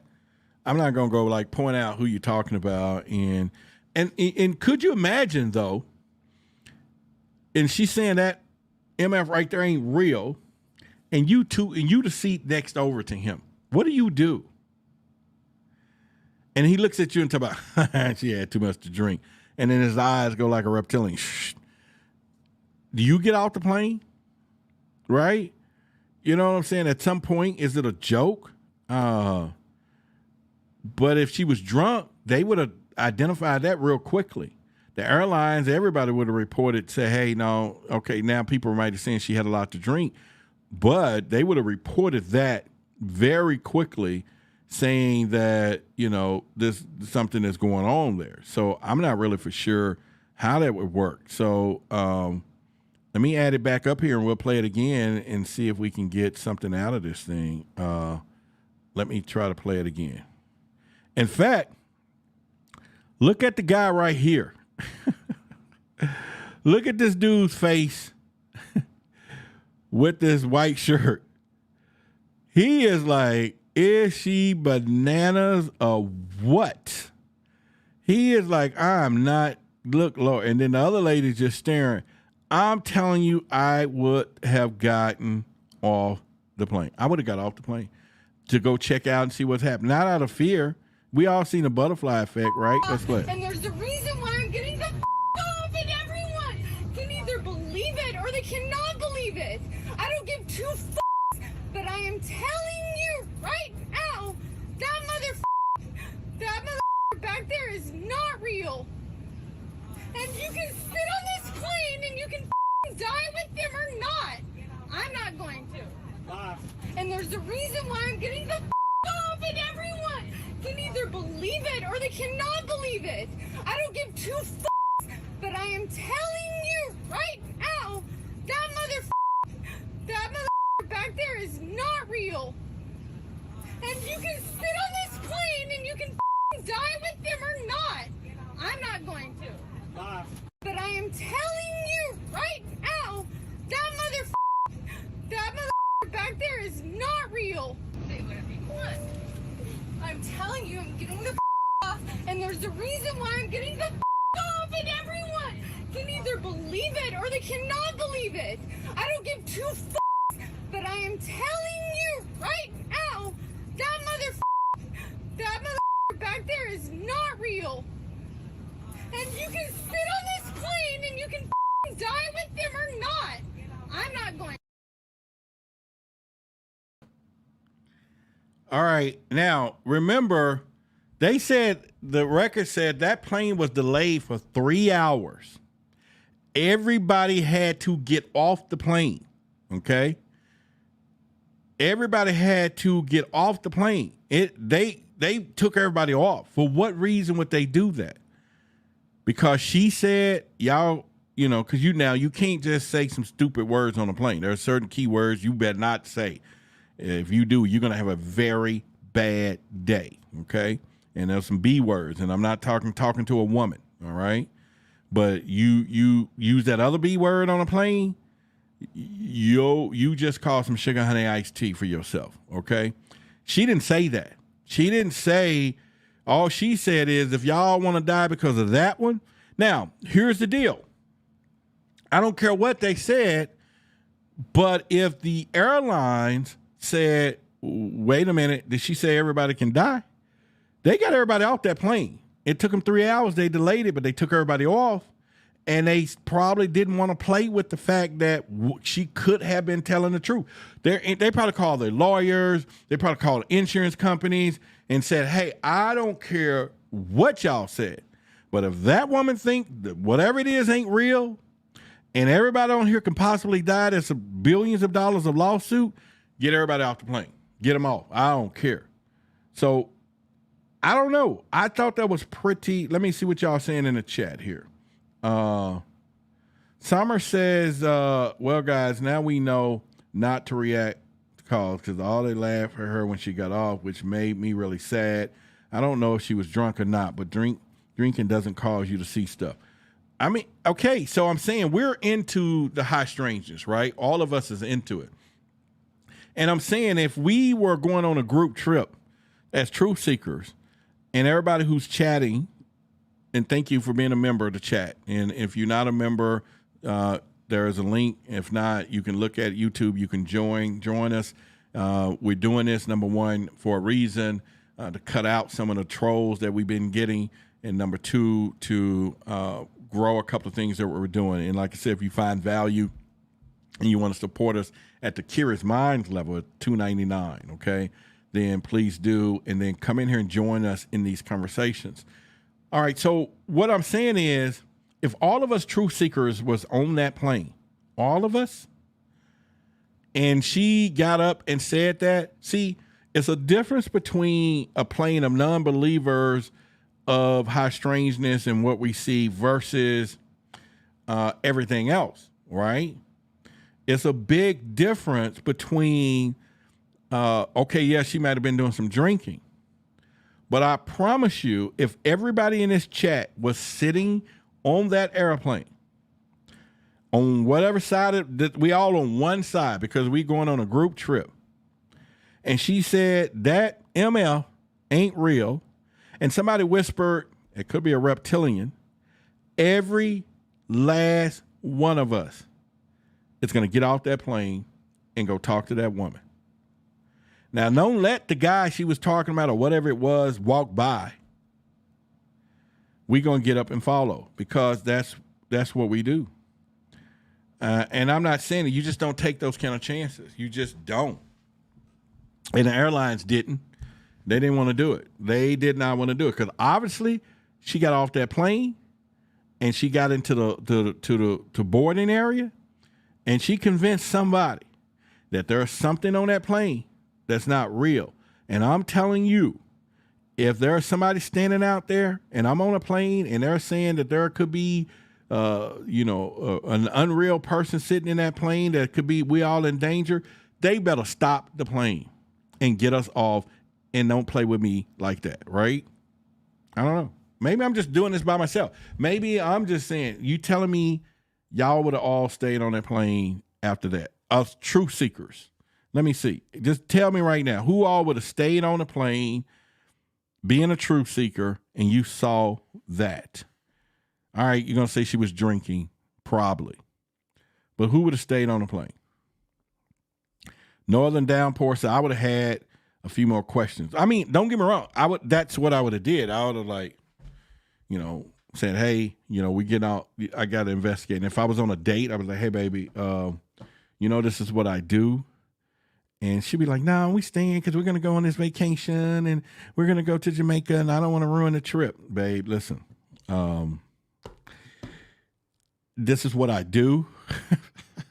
And oftentimes, some of these people, you might have to believe. And if somebody jumped off the plane and saying that MF down there ain't real and we can all die together, let's not die together. Let's get off the plane. Shit, I'll be off that bad boy. I mean, I'm out of here. I mean, like, I'm out of here from there and once again from there. All right, so if you guys want to support the show, there's a Cash App up there. As you can see by me doing a couple of things I just changed, it does change how people want to respond and support the show.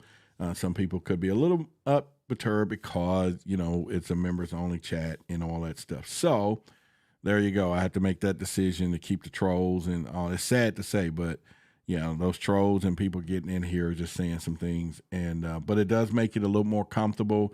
We can talk, and of course, if you are watching and you're not, join us. Come on in here and join us and pretty much put. All right, so let me look back and see if anybody who'd have said something like, all right, let's bag up for a minute. Lynn said, oh, hell no. Benjamin, Beginning Journey said, agree. Diana said, not me. C. Gray said, not me. Laura said, hell no. Summer says, not me, but I'll have flown, so I can't ruin my first time. All right, well, that's cool. Stay on. Droney says, was this the end result? Yeah. And Kia says, do we have insurance on those tickets? Asking for a friend. You know what I'm saying? It's like, what difference does it make? Insurance. Oh, I get what you're saying. If you're going to get off and pretty much, I mean, but Kia, ain't that kind of sad though? We have to make monetary decisions like that. Like, I can risk death because I don't have insurance on my ticket, and I've been saving up for this for 6 months, you know, and then somebody jumps up and saying that. And all right, so what if, all right, how about this though? What if, let's change the scenario a little bit. And don't forget, hit the like button like Celeste says and everything else. But what if she was pointing at the cockpit and it was a pilot that she was talking about? Now what? What would you say if it was a pilot and she's pointing to a pilot that the pilot ain't real? What would you say to that? Now, that would probably be a game changer. Yeah, that would be a game changer right across the bat. And, yeah. Well, looks like, now this is a different one here, but I was trying to find if there was a different clip of someone else saying anything about that, but no, that was the only one. All right, so what if she was talking about a pilot, though? What if she was talking about a pilot?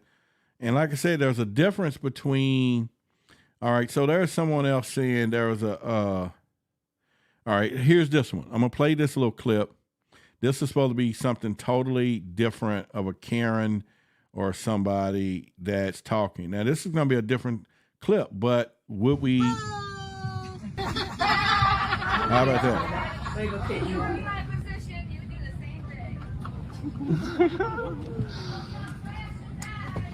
Oh, hope you crash and die, she said.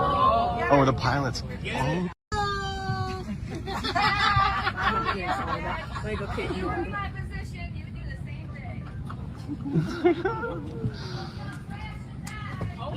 Oh, hope you crash and die, she said. Oh, the pilots. Oh, the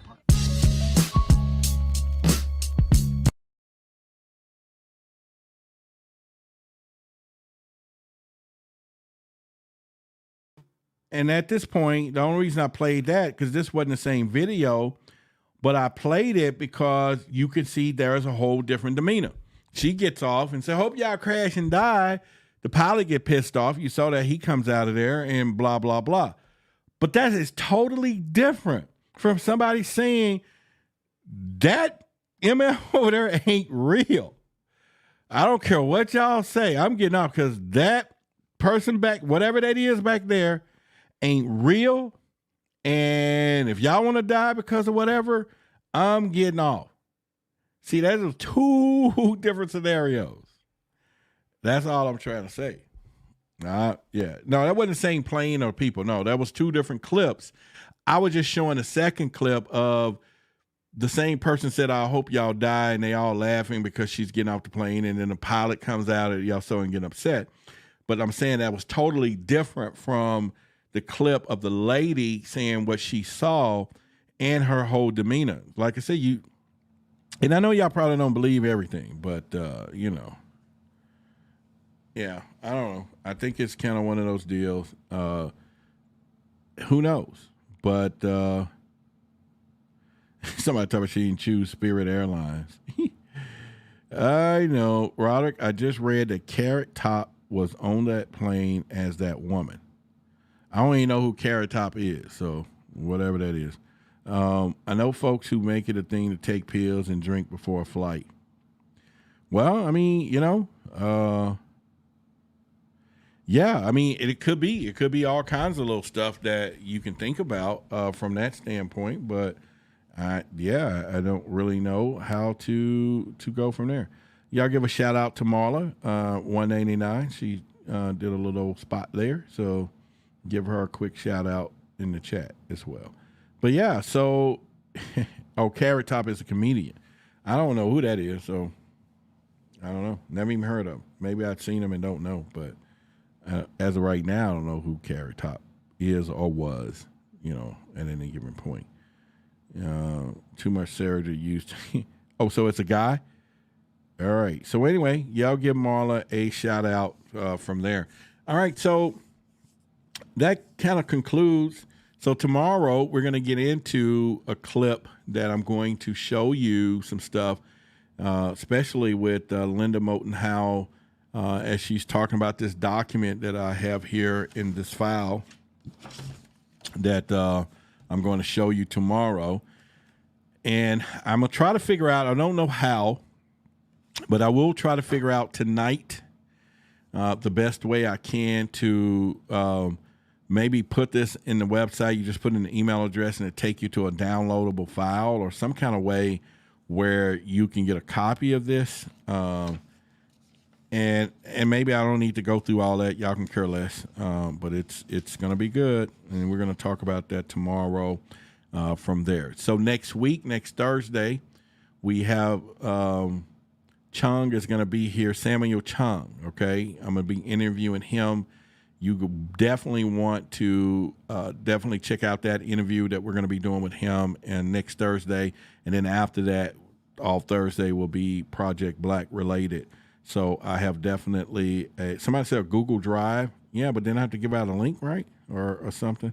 Yeah. So this is the extraterrestrial entity and technology recovered disposal. It was a top secret. It's about Majestic 12. Came out in 1954. Okay. And it has all the transfers where the government was transferring around, but it says some crazy stuff in here on how we could have been genetically modified and how they was going to handle crash retrievals. And so we're going to talk about that tomorrow and try to figure out if that's pretty much. And it is something that you probably want. You will definitely want to read it and truly check it out from there. Like I said before, if you have not, you want to watch the let's see what's going on here. Let's see. Marla says, I get a message. Okay. All right, Marla, I'm not for sure what is happening there.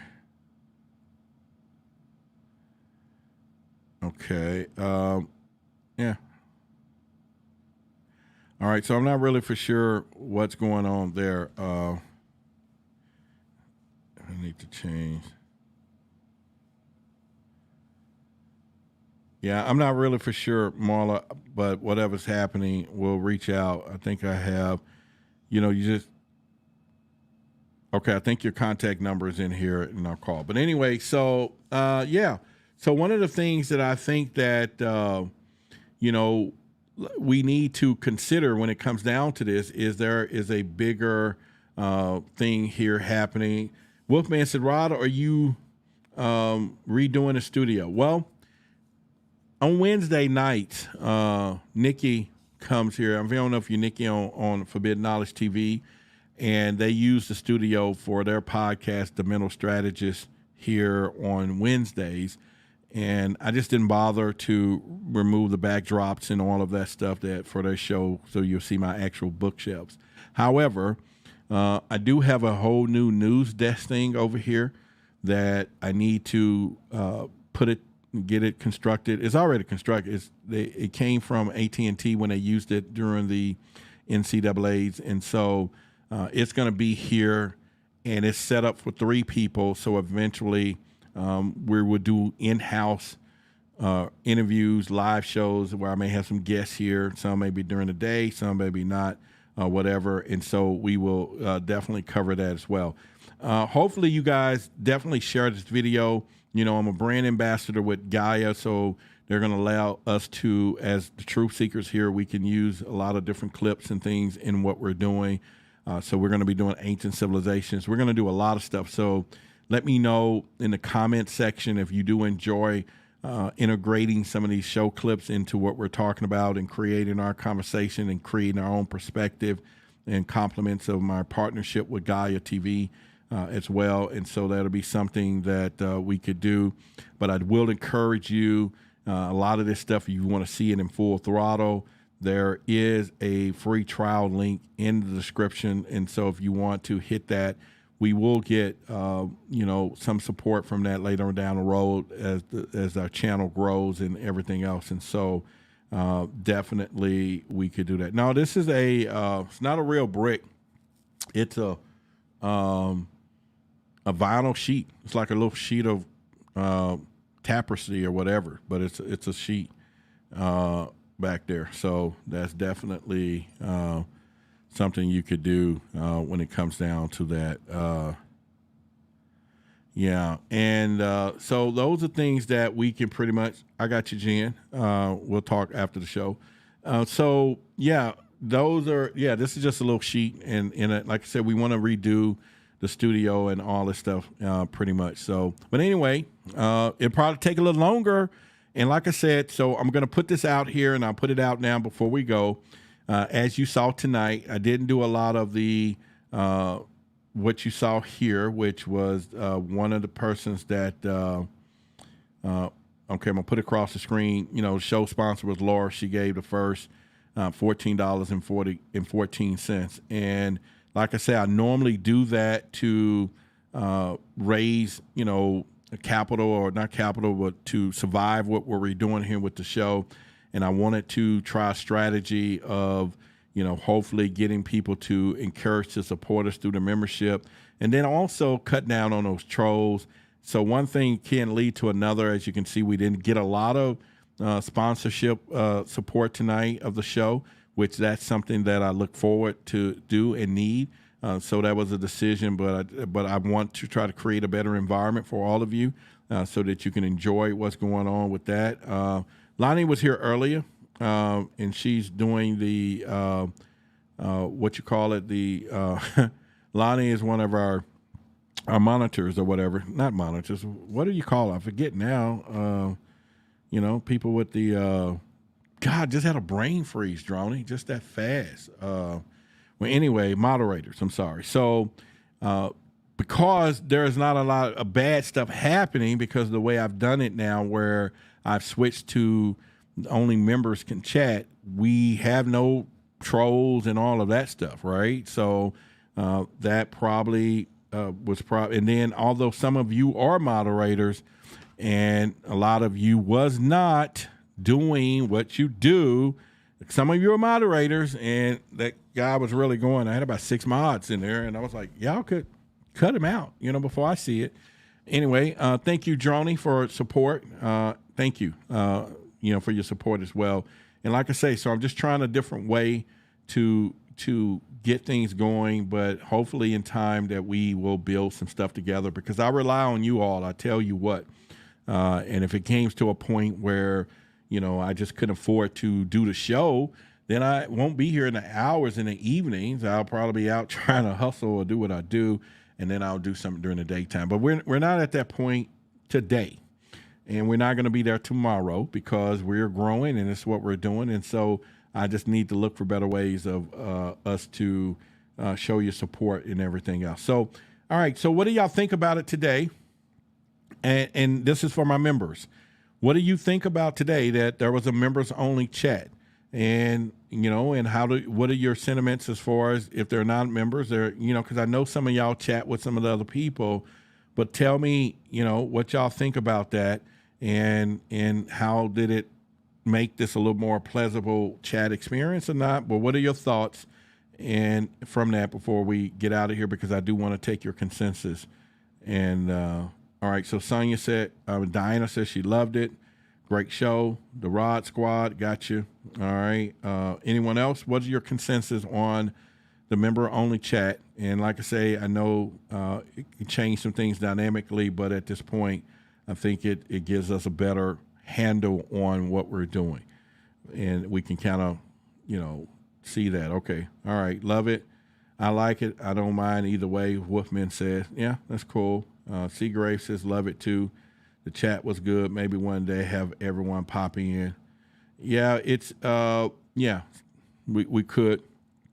Love it like mine's cool. All right. I like it more title circle. All right. That's cool. Insider loop there. All right. All right. So, yeah. So that's one of the things. So, and like I said, it's not to offend or anyone, but it's definitely made it much better that I didn't have to focus on trying to watch some of the stuff that was going on in here, and pretty much. And like I said, it's, and don't get me wrong, somebody could pay us a compliment. They could pay to say, we want to tell you what we want to tell you, and I'm gonna get a membership to do that.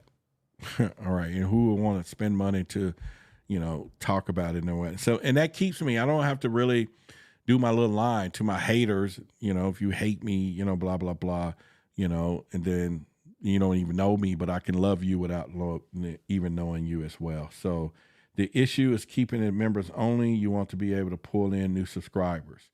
They can still subscribe to the channel, and they can still do that as well at this point. But it's something that we could look into pretty much. But they can still subscribe to the channel. They can still access every video. They can comment after the videos. They can do whatever.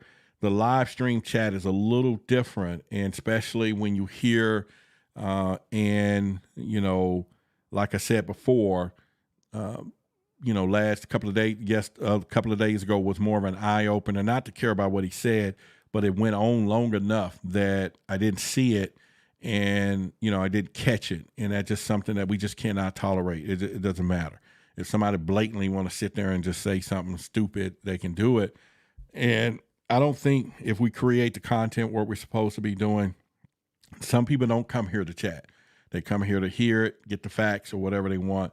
And so I'm going to continue to deliver on that. And the ones who are my circle and friends and y'all are making relationships, then this is where we're going to make relationships. And Sonya, there's going to be some videos that I have to put behind the wall, because we got one coming up and we're going to be using some language that is not going to fly for YouTube on a public side. They're just not going to do it. And it's going to have to be behind a member's wall. And although we get thousands of views, but yet there's only less than 100 members. And so it's just only going to get a couple of views. So there's no revenue from it, but it is going to be some content that the members are going to really enjoy. And I don't know how I'm going to sit there and try to blurt out everything or whatever and go through what YouTube like and don't like. But we got to get to a point where we can talk and say what we want to say and not censored to a point that we have to do it. And some of this stuff is censored on the flip side. And so either which way, it kind of works itself out to do it. And we're just going to test what we're doing, and we'll kind of see where it take us from there. And so with that being said, then we'll get out of here. All right, everyone. Tonight we are done. And I want to thank you for taking your time for being here tonight. It's Thursday night. We're going to be here tomorrow. You don't want to miss it. We're going to have a bunch of video clips, but we're going to go over this top secret document that was leaked from the 1950s. And I got the full 29 pages and everything that's in it. And we're going to be talking about it in detail. And then I'll figure out a way so that you can download it and go with it. If this is something you want to keep, you want to have it in your files, you want to store it, you want to show your friends, you want to let them know, look, this was happening. Because they talk about the press, they talk about how they're going to keep the secrets, they talk about how they're going to discredit anybody that comes out. Stuff that they're doing today, this was one of their playbooks, okay? So it's interesting enough. So I think it's going to be great, and I'll see you here tomorrow night as we do. If you want to get in on the conversation, like I said, definitely check us out, join us, and everything else. And no intent to offend anyone, but to protect the circle, to protect the integrity of what we're trying to do, and to make this a pleasurable experience for everyone else. Some decisions had to be made, and if I can figure out any other way, I'll do it different over time. Thank our sponsor tonight, Celeste. Make sure y'all go and get her books. Somebody get it. I want to make sure y'all do something and let me know you did. Okay, I'm telling you. But anyway, her link tree is in the bottom of the description, and y'all thank her as well. Good night. Love each and every one of you to the fullest. I really do. And that's how we roll, because I love you. Look, I'll be singing at Borny. I love you. You love. And don't forget, real quick, if you have not, subscribe to this. I lowered it here for you can get this content if you're doing your own shows, whatever. It's not going to stay this way. I'm already getting beat up for even putting this out here, telling you some of these secrets back there. And I'm surprised. You know, we had a couple of people already, and I got some good replies from it, but I was hoping that our community, you know, go over there. If not, don't worry about it. But I promise you, you're going to say, if you are here podcasting content or trying to grow, and you want to make sure, because if you're trying to grow your YouTube or all of this, if you want to grow it and you're trying to think there's not a strategy to it, you are dead wrong. It is a strategy to do all these little things. And maybe you're just a natural. You don't need to worry about all that. But definitely it's a business, and you want to try to learn a few things on how to make sure that you understand and do it. So I'm just saying, it's going to be gone soon, or I got to just put it up there where if you're going to buy it, you bought it, but you're going to pay for it. But in the meantime, I'm hoping that you take advantage of it and do so. All right, everyone, good night. Why did Ruby shoot Oswald? Was there a conspiracy? In a world shrouded in darkness and obscured by deception from the big secret keepers, a burning question ignites in the hearts and minds of truth seekers. Why? Let's dive into the abyss of the unknown. Challenge the limits of our understanding. This bizarre sequence of double killings raised great questions. Who actually fired the shot that killed Kennedy? Pierce the veil of secrecy.